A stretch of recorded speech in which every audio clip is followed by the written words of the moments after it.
السلام علیکم ورحمۃ اللہ وبرکاتہ نحمده ونصلی علی رسولہ الکریم اما بعد۔ آج کا سبق سن لیجئے۔ آج کے سبق کی سرخی ہے زنا سے بچیے، پارٹ نمبر 55۔ زنا کی ابتدا غیر محرم کو دیکھنے سے ہوتی ہے، اس لیے شریعت نے عورتوں کو گھروں میں رہنے کا حکم دیا ہے۔ اگر شرعی ضرورت کی وجہ سے گھر سے باہر نکلنا پڑے تو باپردہ حالت میں نکلنے کا حکم ہے۔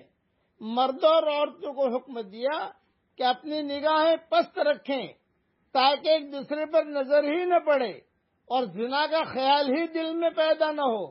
جہاں پردے میں کوتاہی اور غفلت ہوگی اور غیر محرم مرد اور عورت ایک دوسرے کو دیکھیں گے تو طبیعتوں میں شہوت بیدار ہو جائے گی۔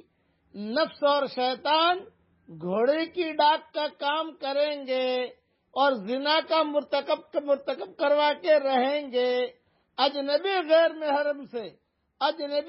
محرم سے میل ملاپ میں بہت رکاوٹیں ہوتی ہیں، لیکن قریبی رشتہ دار غیر محرم سے میل ملاپ میں بہت آسانیاں ہوتی ہیں۔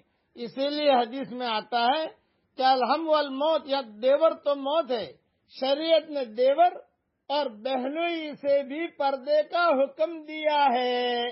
شریعت نے دیور اور بہنوئی سے بھی پردے کا حکم دیا ہے۔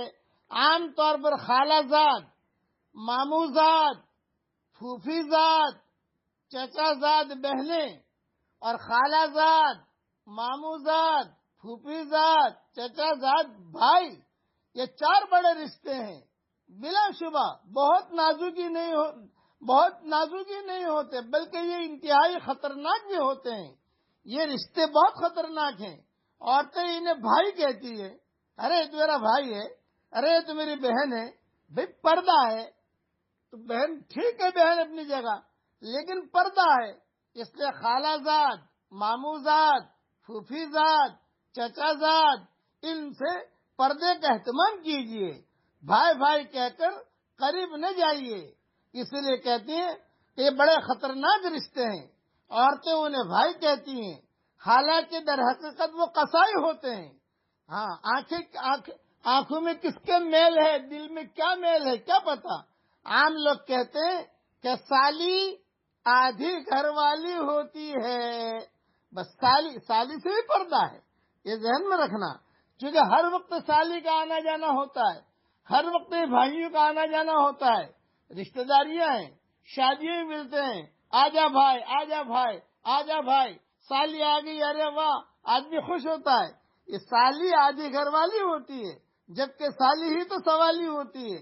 اس لیے سالی سے بھی پردہ ہے۔ چچا زاد بھائی، چچا زاد ماموں زاد بھائی، چچا زاد بہن، ماموں زاد بہن، ان سے پردے ہیں۔ اس لیے پردے کا اہتمام کیجیے۔ عورت کی کمزوری ہے کہ جب بھی کسی کی شخصیت، حسن گفتگو اور اخلاق وغیرہ سے متاثر ہوتی ہے تو عورت اس کے لیے نرم ہو جاتی ہے، بلکہ اس سے میل ملاپ کے لیے گرم ہو جاتی ہے۔ عورت جب بھی کسی پر مہربان ہوتی ہے تو اپنے آپ کو میل ملاپ کے لیے پیش کر دیتی ہے۔ عورت کے لیے عافیت اسی میں ہے کہ نہ تو غیر محرم کو دیکھے اور نہ اپنا آپ کسی غیر محرم کو دکھائے۔ مرد کے لیے بھی اسی میں بھلائی ہے کہ اپنی نگاہیں پست رکھے، ایسا نہ ہو کہ فتنہ میں پڑ جائے اور قیامت کے دن اسے جہنم میں اوندا پھینک دیا جائے۔ جس طرح غیر محرم کو دیکھنا حرام ہے، اسی طرح اس کی تصویر دیکھنا بھی حرام ہے۔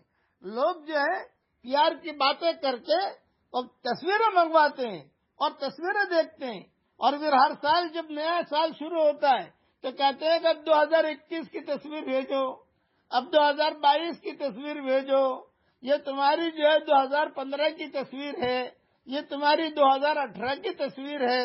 یہ ساری کی ساری چیزیں حرام ہیں، ان چیزوں سے بچنا چاہیے۔ لیٹسٹ تصویریں منگواتے ہیں، یہ بتاؤں میں آپ کو، اخباروں کے فلمی صفحے یا سڑکوں کے کنارے لگے ہوئے اشتہارات کی طرف بھی نہیں دیکھنا چاہیے۔ اس لیے پتنگ کی رسی ڈھیلی چھوڑیں گے تو کہیں نہ کہیں اٹک جائے گی وہ۔ اللہ تعالیٰ ہم سب کی حفاظت فرمائے۔ پر جو شخص زنا سے بچنا چاہتا ہے اسے چاہیے کہ حتی ایک امکان غیر محرم کو دیکھنے سے بچے۔ جب کام کی ابتدا ہی نہیں ہوگی تو انشاءاللہ پھر انتہا بھی نہیں ہوگی۔ اللہ تعالیٰ زنا سے ہم سب کی پوری حفاظت فرمائے، آمین۔ وآخر دعوانا ان الحمدللہ۔